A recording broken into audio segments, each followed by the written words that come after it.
Culture Vulture, week of 19 to 25 April 2025. Selections and commentary by Pat Harrington, music by Tim Bragg.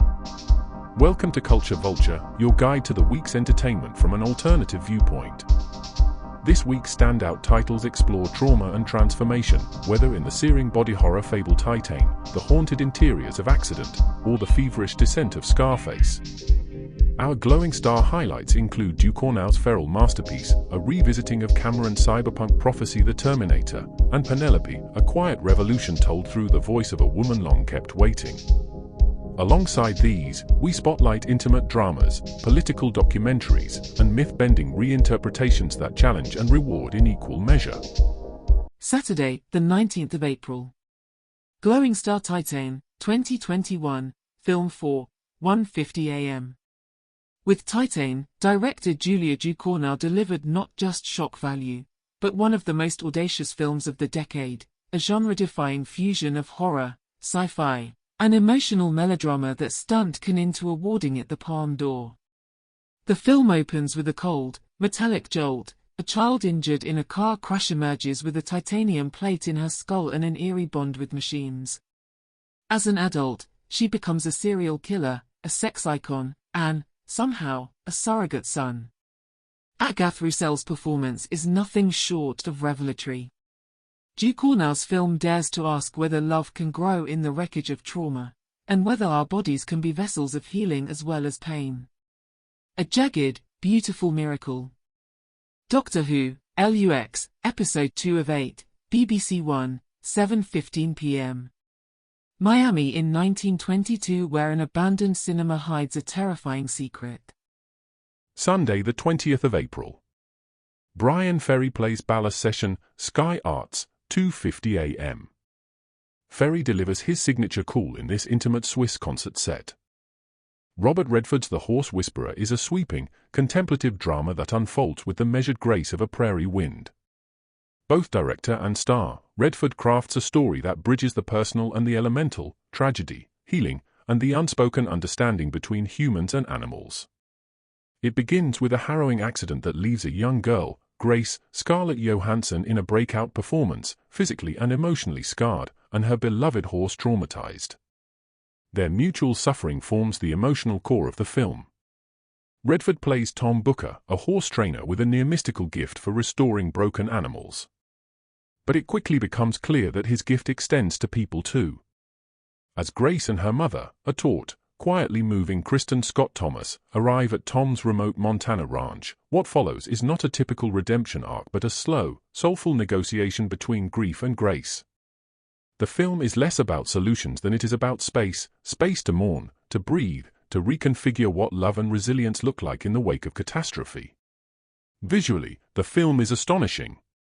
John Toll's cinematography captures the vast, golden openness of the American West with reverence, lending the story an epic scale that belies its intimate emotional stakes. Redford allows silence to do much of the work. Glances, gestures, and stillness speak louder than dialogue, echoing the unspoken connection between humans and animals, parent and child, and ultimately, between self and world. Part domestic drama, part Western pastoral, The Horse Whisperer is a deeply felt meditation on recovery, unhurried, understated, and unmistakably sincere. It asks us to consider not just how we survive trauma, but how we carry those we love through it. Quietly majestic indeed. The Terminator, 1984, ITV4, 9 p.m. James Cameron's breakout feature didn't just launch a franchise, it rewrote the grammar of sci-fi cinema.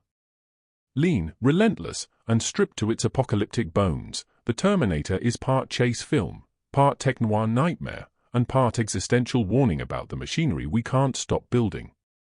What begins with a naked cyborg arriving in 1980s Los Angeles quickly reveals itself as a brutal meditation on fate, survival, and the limits of human agency. Arnold Schwarzenegger is iconic in his breakthrough role, a monosyllabic killing machine with dead eyes and perfect aim. But it's Linda Hamilton as Sarah Connor who provides the film's beating heart. Introduced as a diner waitress with feathered hair and no sense of her significance, Sarah's transformation into the mother of the future, hunted, hardened, and ultimately defiant, is where the film's emotional power resides. Her arc is the first sketch of a figure who would become one of cinema's great female action heroes. Shot on a shoestring budget and lit in harsh neons and urban decay, the film pulses with dread and grit. Brad Fiedel's propulsive synth score beats like a mechanical heart, underscoring Cameron's vision of a world where the line between man and machine is vanishing, and where the future is already sending back its regrets. For all its explosions and iconic one-liners, the Terminator is steeped in fatalism. It's about systems too vast to stop, technology too advanced to question, and a future that's already happening. It predicted the rise of AI and mass surveillance with eerie clarity, and 40 years on, it feels less like nostalgia and more like prophecy. The cancellation of Kenny Everett, Channel 5, 9 p.m. When a comedian's past comes back to haunt him, the fallout is sharp, uncomfortable, and all too familiar in our call-out culture. Monday, the 21st of April. Accident, 1967, Talking Pictures TV, 9:05 p.m. Painter and Losey craft a chilling study in quiet desperation. Dirk Bogarde gives a performance of eerie stillness in a film where silence speaks volumes. Tuesday, the 22nd of April. Dickens in Italy with David Harewood, Sky Arts, 9 p.m. Harewood journeys through Italy's art, politics, and architecture to rediscover Dickens's evolving worldview. Rudyard Kipling, A Secret Life, Sky Arts, 10 p.m. This probing documentary peels back the layers of a literary life marked by brilliance, contradiction, and loss. Rudyard Kipling remains one of Britain's most recognizable and divisive writers, praised for his poetic mastery and narrative craft, yet deeply entangled with the imperial ideology of his time. A Secret Life does not shy away from these tensions. Instead, it leans into them, tracing the arc of a man who both shaped and was shaped by the British Empire. Through letters, rare archival footage, and interviews with historians and literary critics, the film constructs a portrait of Kipling that is at once admiring and uneasy. Here is the Nobel laureate who penned If, The Jungle Book, and The White Man's Burden, the son of colonial India who became its most famous chronicler and apologist, the father who never recovered from the death of his son in the First World War. What emerges is a man torn between personal tragedy and public myth. The documentary delicately balances Kipling's extraordinary command of language with the imperial convictions that permeated so much of his work. It examines the costs of certainty, moral, political, and artistic, in a changing world, and invites viewers to grapple with the legacy of a writer whose influence is undeniable, yet whose worldview is increasingly interrogated. Thoughtful, restrained, and intellectually engaged, Rudyard Kipling, A Secret Life offers no easy answers, only the necessary discomfort of reckoning with genius shadowed by history. Bullet Boy, 2004, BBC 3, 10 p.m. Raw, intimate, and unflinchingly real, Bullet Boy remains one of the most urgent portraits of inner-city Britain committed to film. Set in Hackney and unfolding with documentary-like immediacy, Saul Dibb's directorial debut captures the fragile boundary between adolescence and destruction in communities where options are limited and consequences swift. Ashley Walters, in a career-defining performance, plays Ricky, a young man freshly released from prison and trying, with quiet desperation, to break the cycle of violence. His portrayal is magnetic, full of simmering restraint and bruised determination. As Ricky struggles to keep himself and his younger brother Curtis away from the pull of street life, the film builds its tension not through action, but through the weight of inevitability.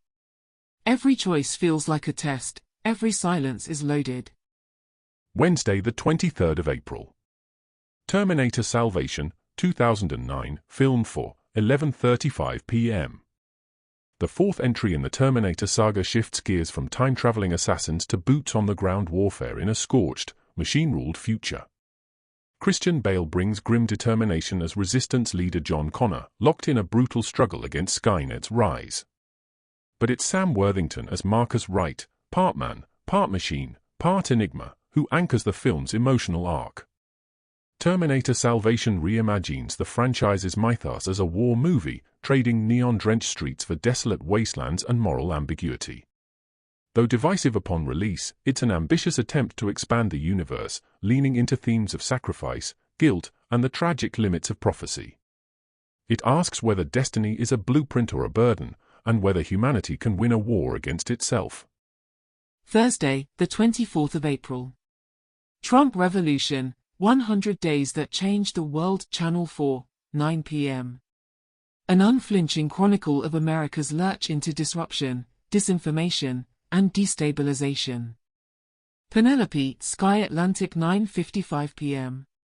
In this bold and intimate reimagining, Penelope gives voice to one of literature's most enduringly silenced women.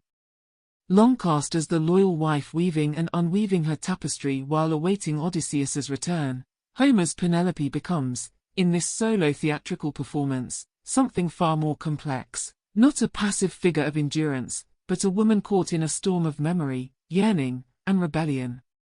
Framed through a contemporary feminist lens, the performance strips away epic heroism and grand narrative to reveal the psychological toll of waiting, of being left behind while others get to write history.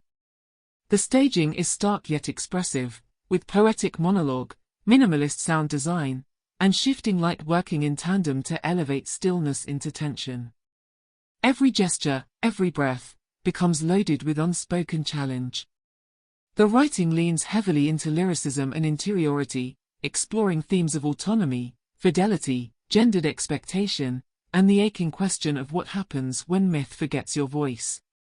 Penelope is no longer merely the faithful wife, she is a keeper of time, a chronicler of silence, and a witness to her own erasure.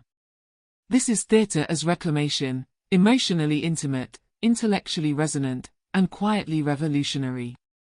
For those drawn to myth retold through a feminist gaze, Penelope is a spellbinding reflection on waiting not as virtue, but as resistance. Friday, the 25th of April. Nazi Ratlins in Franco's Madrid, PBS America, 7:05 p.m.